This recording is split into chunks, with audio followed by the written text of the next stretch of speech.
ಸತ್ಯಯುಗದ ಆ ಕಾಲದಲ್ಲಿ ಅಹಂಕಾರದ ಶಿಖರ ಏರಿದ್ದ ಹಿರಣ್ಯಾಕ್ಷನೆಂಬ ರಾಕ್ಷಸನು ಬ್ರಹ್ಮದೇವನಿಂದ ವರವನ್ನು ಪಡೆದು ದೇವತೆಗಳನ್ನೇ ಪೀಡಿಸಲಾರಂಭಿಸುತ್ತಾನೆ.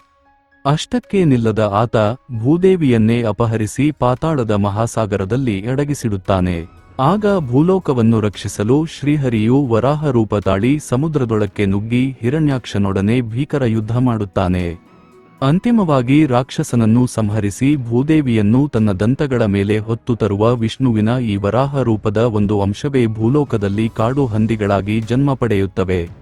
ಈ ಹಂದಿಗಳು ದೈವಿಕ ಶಕ್ತಿಯನ್ನು ಹೊಂದಿದ್ದರೂ ಅವುಗಳ ಉಗ್ರ ಸ್ವಭಾವದಿಂದಾಗಿ ಒಮ್ಮೆ ಕೈಲಾಸದ ನಂದನವನಕ್ಕೆ ನುಗ್ಗಿ ಅಲ್ಲಿನ ಸೊಬಗನ್ನು ಹಾಳು ಮಾಡುತ್ತವೆ.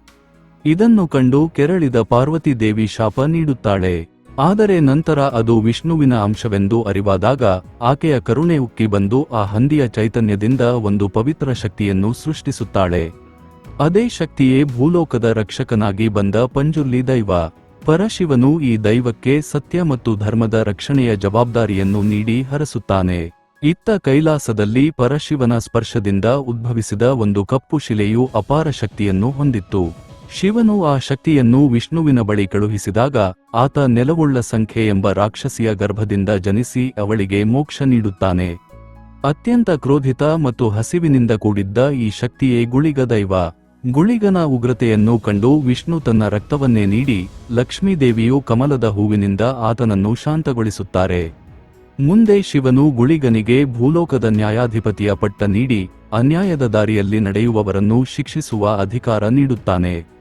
ಹೀಗೆ ಭೂಮಿಗೆ ಬಂದ ಈ ಎರಡು ಮಹಾನ್ ಶಕ್ತಿಗಳು ಒಮ್ಮೆ ಕಾಡಿನಲ್ಲಿ ಎದುರಾದಾಗ ತಮ್ಮ ಅಧಿಕಾರದ ಬಗ್ಗೆ ಸಂಘರ್ಷಕ್ಕೆ ಇಳಿಯುತ್ತವೆ.